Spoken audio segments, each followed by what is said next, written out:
Nah, itu bagaimana dia mulai belajar untuk menjadi seorang ayah gitu kan. Nah, ini kan nanti dia akan mengalami hal-hal seperti itu. Nah, mulai dia belajar seperti itu. Sehingga nanti konten-kontennya akan lebih bagus ketika gimana ya kalau saya menjadi seorang bapak ya, menghadapi anak umur segini, saya harus apa yang dilakukan. Mungkin itu lebih.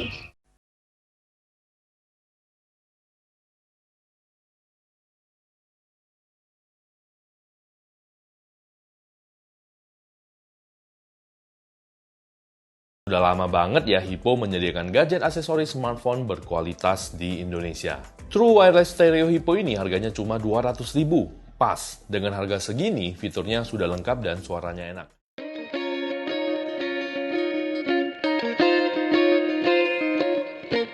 Halo, Tagarian, berjumpa lagi dengan saya Afi.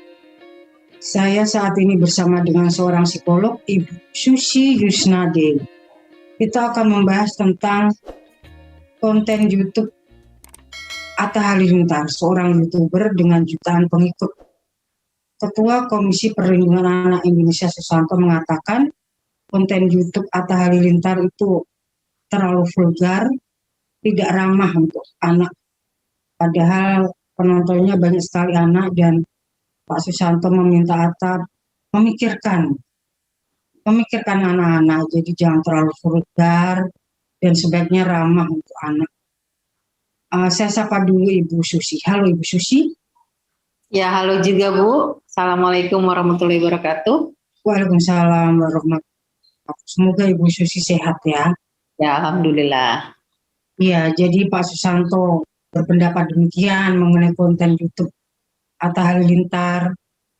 Saya tidak tahu apakah Ibu Susi mengikuti konten YouTube Atta Halilintar, tapi bagaimana pandangan Ibu mengenai pendapat Pak Susanto dan apakah memang seorang yang terkenal ya katakanlah public figure, YouTuber handal dengan jutaan pengikut itu memang harus berpikir jauh tentang moral segala macam tentang anak-anak, apa harus berpikir? Ya, baik, terima kasih Mbak Afi. Jadi kalau dibilang saya pengikut Atta Halilintar ya memang saya nggak mengikuti ya karena saya juga bukan anak-anak ya. Jadi saya mendengar Atta Halilintar itu kan dulu sejak kita ya saya sudah menikah gitu, kemudian saya dengar ada Atta, jadi ada Atta Halilintar, nama Atta Halilintar menjadi seorang YouTuber yang terkenal dan itu menjadi impian bagi anak-anak ya. Yang menurut saya menjadi seorang YouTuber itu sah-sah aja ya kan. Itu adalah satu pilihan. Nah, cuman kalau untuk mengenai konten-konten ya yang mungkin dinilai vulgar, nah itu yang menilai kan masyarakat ya. Kemudian kita melihat lagi sekarang ini Atta Halilintar itu sudah beranjak dewasa ya kan, sudah dewasa dan dia sudah menikah dan dia menjadi public figure gitu kan. Nah, tentu dengan hal ini dia juga harus membaca perkembangan anak, apalagi dia mungkin akan menjadi calon bapak juga ya. Dia harus belajar berempati bagaimana nanti ketika anaknya dia gitu kan, kemudian juga melihat konten-konten yang memang misalnya dilakukan oleh orang lain ya seperti yang dia lakukan. Jadi itu adalah empati. Nah, bagaimana perasaan dia menjadi seorang bapak. Nah, itu yang perlu diperhatikan adalah rasa empatinya akan generasi penerus. Nah, ini yang menjadi perhatian buat kita semua, bukan hanya seorang public figure mementingkan pengikut ya atau jumlah subscribers gitu ya, tapi juga dia memperhatikan juga dari sisi edukasi ya untuk masyarakat ya. Itu ya. Ini pesan juga untuk semua YouTuber di Indonesia, nggak cuma Atta ya, Susi. Ya.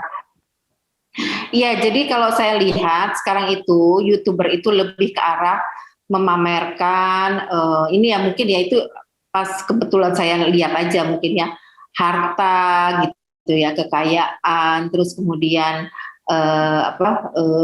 ya tadi seperti konten-konten yang membuat anak-anak itu suka gitu. Nah, itu kan tidak mendidik. Jadi yang mungkin karena dia sudah punya jutaan pengikut, ya mungkin dia harus berpikir bagaimana kalau konten itu memang bernilai pendidikan gitu kan. ya itu lebih berarti, apalagi generasi sekarang. Dan kemudian kita lihat anak-anak sekarang ini kan anak-anak yang lagi masa pandemi ini kan galau ya, sehingga gadget itu menjadi salah satu pilihan. Jadi melihat konten Instagram, YouTube itu menjadi satu pilihan untuk mengurangi kebosanan mereka. Nah, jadi frekuensi untuk melihat YouTube itu lebih sering, dan ini yang membahayakan pada akhirnya. Oke. Kemarin Atta dan Aurel pernikahannya diliput di stasiun TVRI ya, dari prosesi awal sampai resepsi, dan itu juga menuai protes gitu karena menggunakan frekuensi publik untuk kepentingan pribadi yang nggak ada manfaatnya untuk umum. Nah, Atta sama Aurel mengatakan ya kalau nggak suka ya nggak usah nonton gitu kan.